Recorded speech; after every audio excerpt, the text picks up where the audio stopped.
Hello students, हमारा आज का जो टॉपिक रहेगा बड़ा ही इम्पोर्टेंट टॉपिक रहेगा। Torque on A current loop in uniform magnetic field. इस कंसेप्ट का यूज हम आगे चलकर एक बहुत इंपॉर्टेंट डिवाइस होगी हमारी गैल्वेनोमीटर के टॉपिक में हम इस पार्ट का यूज करेंगे। यहाँ पर जो कंसेप्ट यूज होंगे उनका हम यूज करना होगा। बहुत इंपॉर्टेंट पार्ट रहेगा ये, ठीक है। तो हमारे पास हमने दो मैग्नेट ली, नॉर्थ और साउथ, ठीक है। मीन्स मैग्नेटिक फील्ड प्रोवाइड किया हमने, यूनिफॉर्म मैग्नेटिक फील्ड। तो यहाँ नॉर्थ से साउथ की तरफ मैग्नेटिक फील्ड होता है। मैग्नेटिक फील्ड लाइंस जैसे इलेक्ट्रिक फील्ड की डायरेक्शन पॉजिटिव से नेगेटिव होती है, सेम उसी तरह से magnetic field lines north pole से साउथ पोल की तरफ होती है।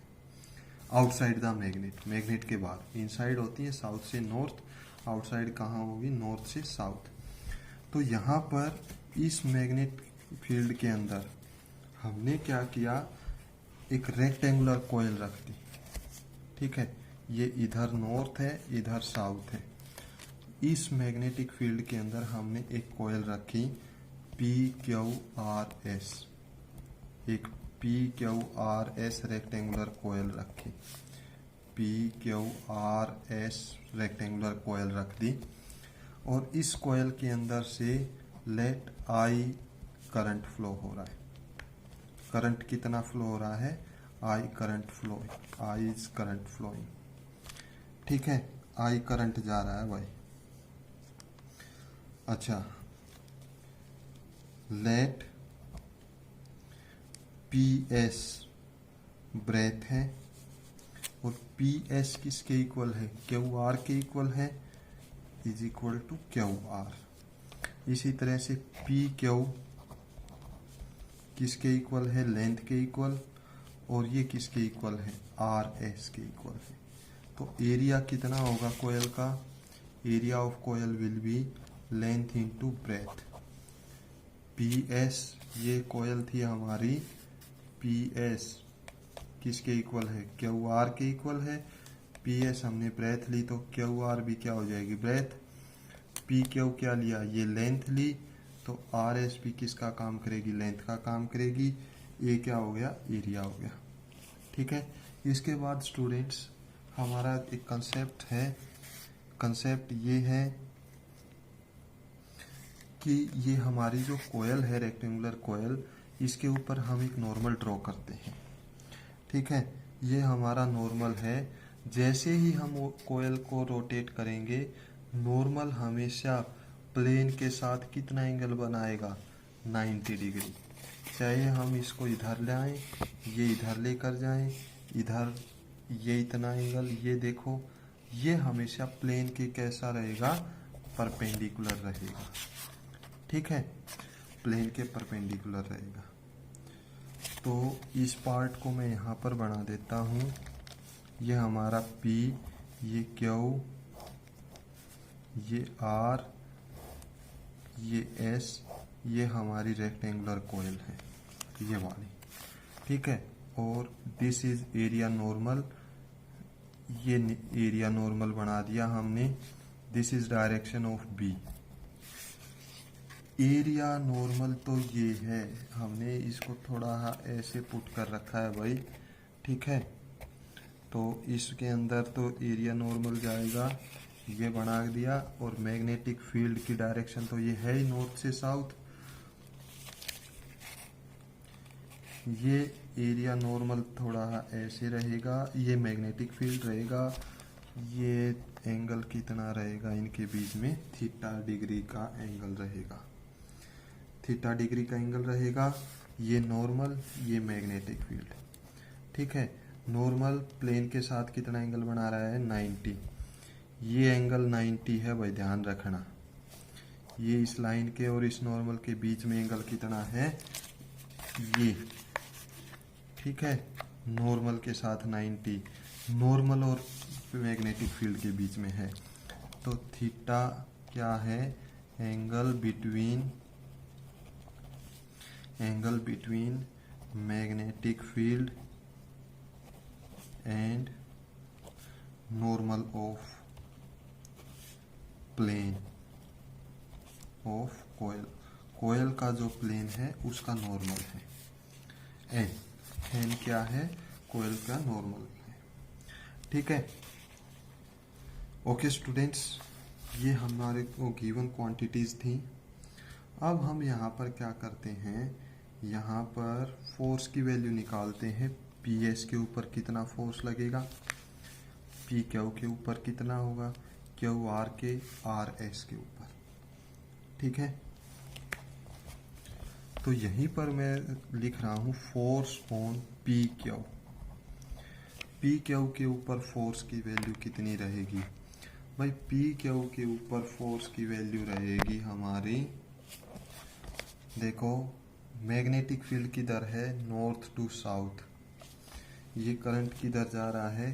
पी से क्यू, क्यू से आर, आर से एस, एस से पी। इस तरह से करंट फ्लो हो रहा है।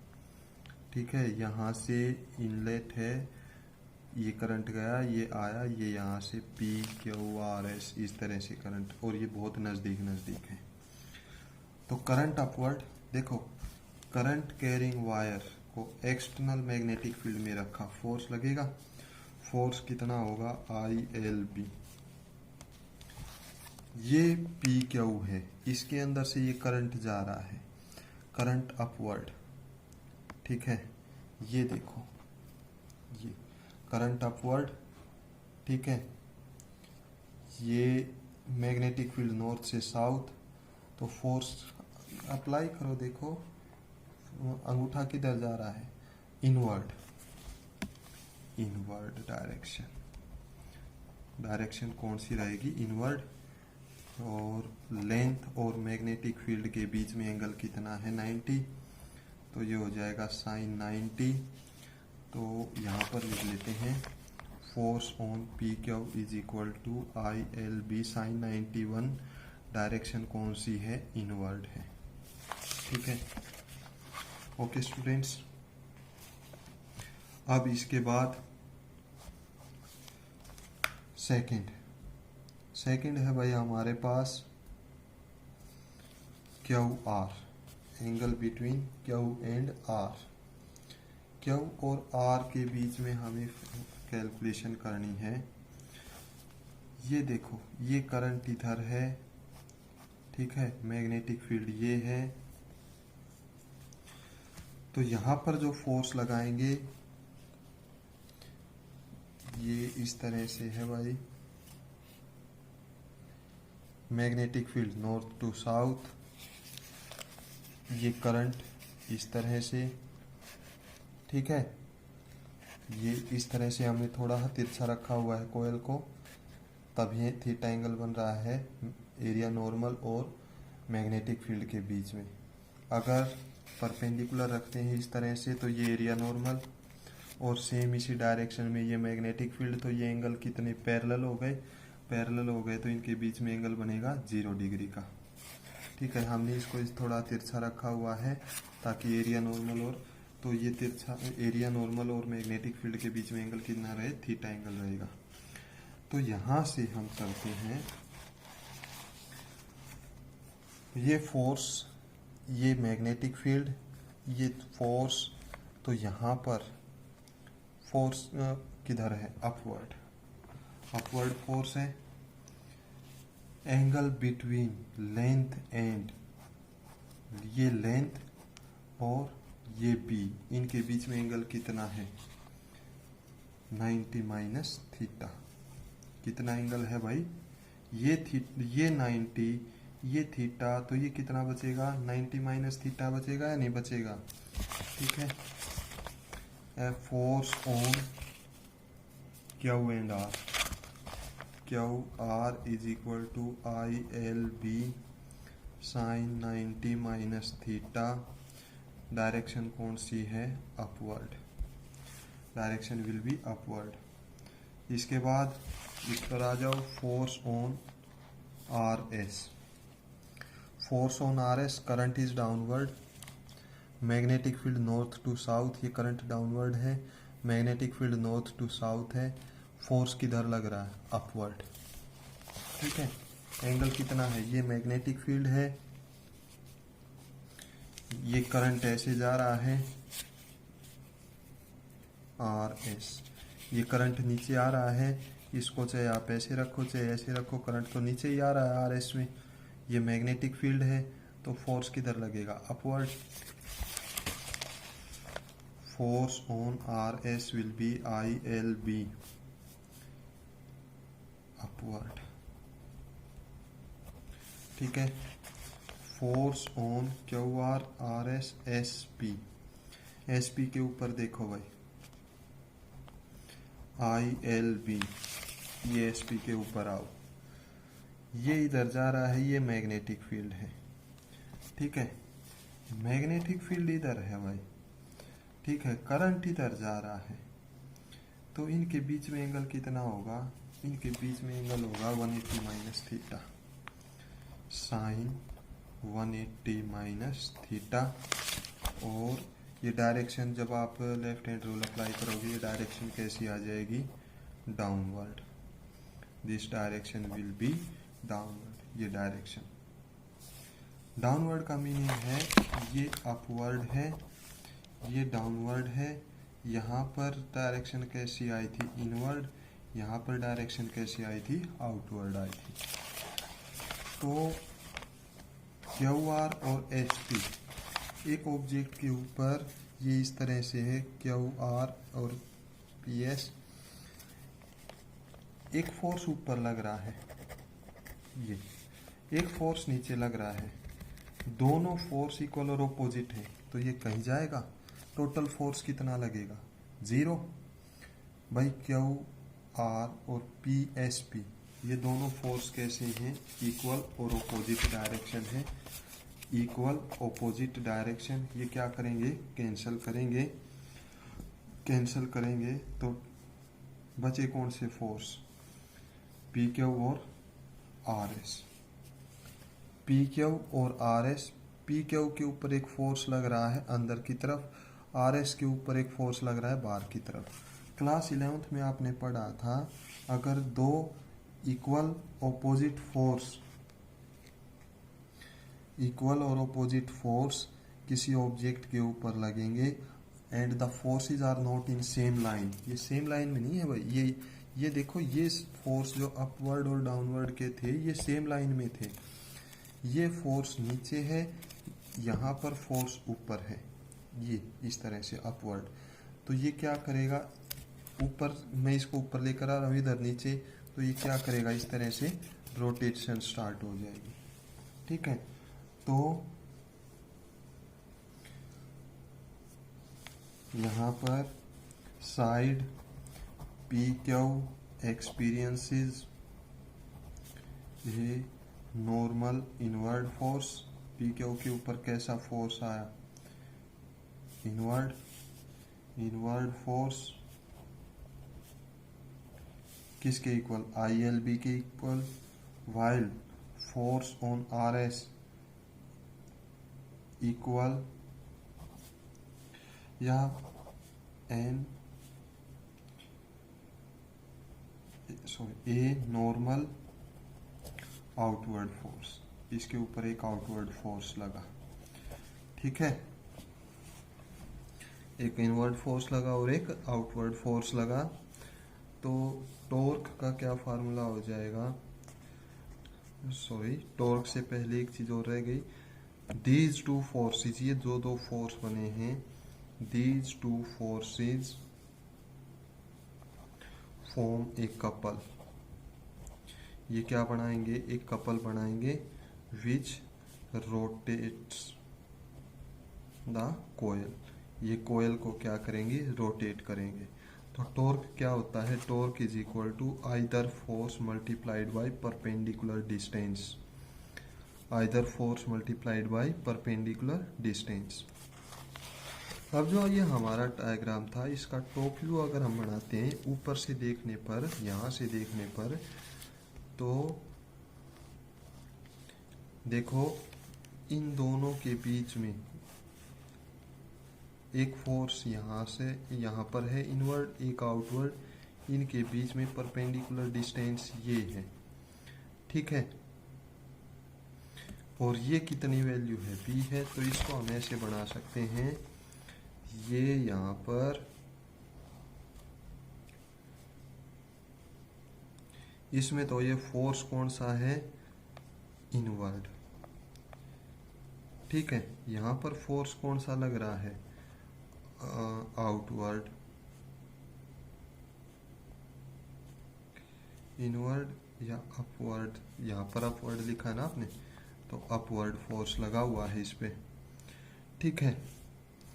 तो ये क्या करेंगे, इनवर्ड एंड अपवर्ड फोर्स, ये भाई परपेंडिकुलर डिस्टेंस इनके बीच में कितना होगा, ये लेंथ कितनी ली थी हमने, b ली थी ना, ठीक है। ये लेंथ कितनी थी, b, ये b थी, तो ये क्या है, b, तो ये क्या हो जाएगा, ये हम निकाल रहे हैं, यहाँ पर ये एंगल कितना है, थीटा, तो ये क्या हो जाएगा भाई, b साइन थीटा, थीटा के सामने परपेंडिकुलर, आपको हाइपोटेन्यूज गिवन है, परपेंडिकुलर और हाइपोटेन्यूज में relationship, torque is equal to force कितना, force is I L B multiplied by perpendicular distance कितना, b साइन थीटा, तो torque is length into breadth is area, तो ये हो जाएगा I A B sine theta. ये sine theta का बड़ा इम्पोर्टेंट ध्यान रखना है, वो बहुत ज़रूरी, क्योंकि ये न्यूमेरिकल्स में आप फिर कंफ्यूज हो जाओगे। ये ध्यान इसलिए रखना है भाई कि यहाँ पर हम जो थीटा एंगल ले रहे हैं ना, वो थीटा एंगल किस किस के बीच में है, नॉर्मल और मैग्नेटिक फील्ड के बीच में है, नॉर्मल और मैग्नेटिक फील्ड के बीच में है, ठीक है। ओके स्टूडेंट्स, तो यहाँ पर जो हमारी टॉर्क आएगी वो कितनी आई, आई ए बी, ये तो एक टर्न थी, यहाँ पर एक टर्न है, अगर एन टर्न हो, एक बार वायर यहाँ पर वाउंड कर रखी थी, ठीक है, इसके चारों तरफ इस तरह से बांध रखी थी एक बार, अगर उसी वायर को 2 बार 3 बार एन बार करें तो ये क्या हो जाएगा, torque is equal to N I B A sine theta, torque is equal to N I B A sine theta, ठीक है। और जो ये हमारा एन आई ए है ना, एन आई ए, इसका नाम हम रखते हैं मैग्नेटिक मोमेंट, क्या नाम रखते हैं इसका, मैग्नेटिक मोमेंट, ठीक है। तो टॉर्क का फार्मूला क्या बनेगा, मैग्नेटिक मोमेंट को स्मॉल m से रिप्रेजेंट करते हैं, M B sine theta, torque का क्या फार्मूला बन गया हमारा, एम बी साइन थीटा। और टॉर्क को वेक्टर फॉर्म में करेंगे तो साइन थीटा है, टॉर्क वेक्टर, ये भी वेक्टर, ये भी vector, vector cross vector, torque का क्या फार्मूला आएगा, एम क्रॉस बी, हमारी टॉर्क का क्या फार्मूला रहेगा, एम क्रॉस बी, ठीक है students.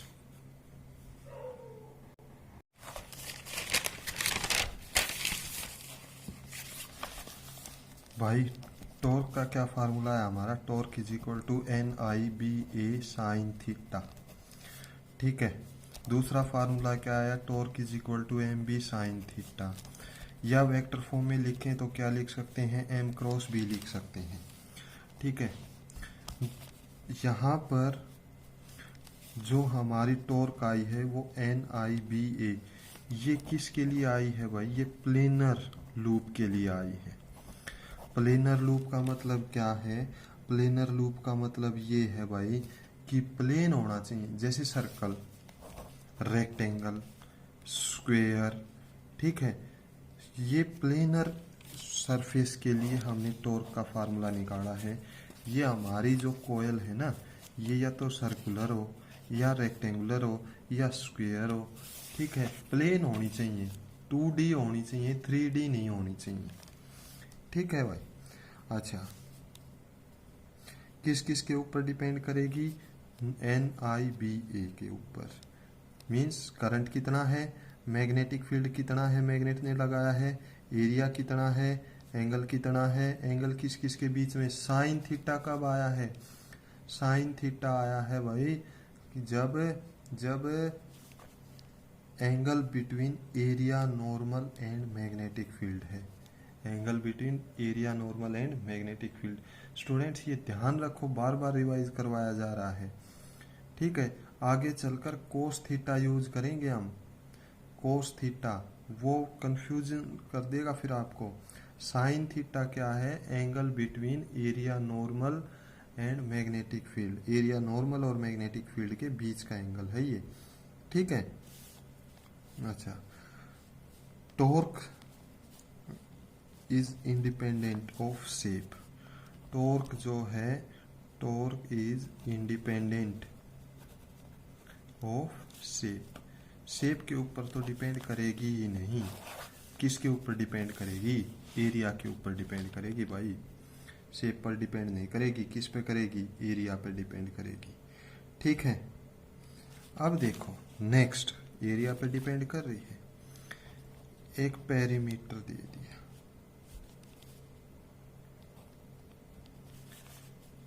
Perimeter of circle is equal to perimeter of rectangle,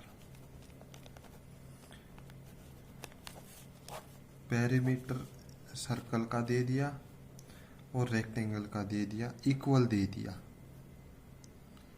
तो टॉर्क ज्यादा किस में होगी? टॉर्क ज्यादा किस में होगी? देखो पेरीमीटर सर्कल का और रेक्टेंगल का दोनों का इक्वल है, तो टॉर्क ज्यादा किस में होगी? टॉर्क ज्यादा उसमें होगी जिसका एरिया ज्यादा होगा, और इक्वल पैरामीटर में सबसे ज्यादा एरिया किसका होता है? सर्कल का होता है, तो टॉर्क मैक्सिमम किस में होगी भाई? सर्कल में होगी। देखो हमने क्या पढ़ा था, torque independent of shape, shape के ऊपर डिपेंड नहीं करती, कब? जब उसका एरिया सेम हो, ठीक है। एरिया ऑफ सर्कल सेम है, एरिया ऑफ रेक्टेंगल सेम है, दोनों टॉर्क इक्वल बनाएंगे भाई, कोई दिक्कत नहीं है। बट पैरामीटर दे दिया सर्कल का और रेक्टेंगल का पैरामीटर दे दिया, दोनों इक्वल दे दिए, दोनों इक्वल दे दिए, तो जितना एरिया ये बनाएगा, ठीक है, उससे ज्यादा एरिया कौन बना रहा है? सर्कल बना रहा है, सर्कुलर शेप बना रही है, तो यहाँ पर टॉर्क ज्यादा किस में बन जाएगी? फिर सर्कल में बनेगी, ठीक है। नेक्स्ट स्टूडेंट्स, अब हम पढ़ते हैं, in a uniform magnetic field the net magnetic force on a current loop is 0। Total force की बात करते हैं हम, यहाँ पर जो हमारा टोटल फोर्स आया था, total force ILB outward, ILB inward, total force 0 है, इक्वल ऑपोजिट डायरेक्शन है, ठीक है। टोटल फोर्स 0 है, बट टॉर्क 0 यहाँ पर नहीं रहेगी, total force will be 0, torque will not be equal to 0। अच्छा, अब आते हैं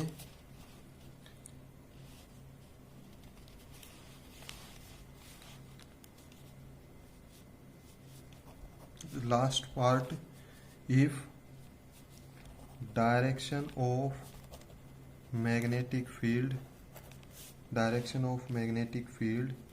makes an angle alpha with the plane,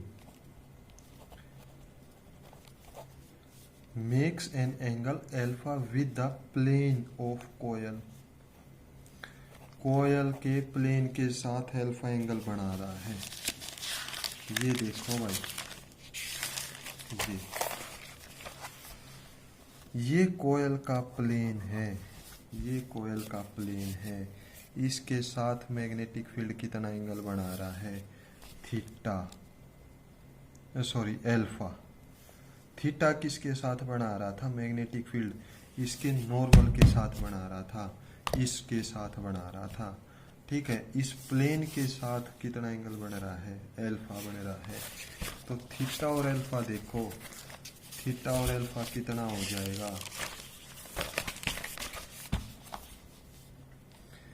theta plus alpha is equal to 90 degree. तो थीटा कितना होगा, साइन 90 माइनस एल्फा। तो torque is equal to N I B A sine, theta की जगह क्या लिख सकते हैं, 90 माइनस एल्फा। तो torque is equal to N I B A cos alpha. आया ना कोस, अभी साइन लेकर चल रहे थे, अब कोस आ गया। तो ये कोस कहाँ पर यूज करेंगे भाई, जब मैग्नेटिक फील्ड और प्लेन के बीच में एंगल हो, मैग्नेटिक फील्ड और प्लेन के बीच में एंगल हो तो क्या यूज करेंगे हम, कोस एल्फा। ठीक है, आया समझ में। ओके स्टूडेंट्स, कोई भी प्रॉब्लम हो you can tell me. Thank you.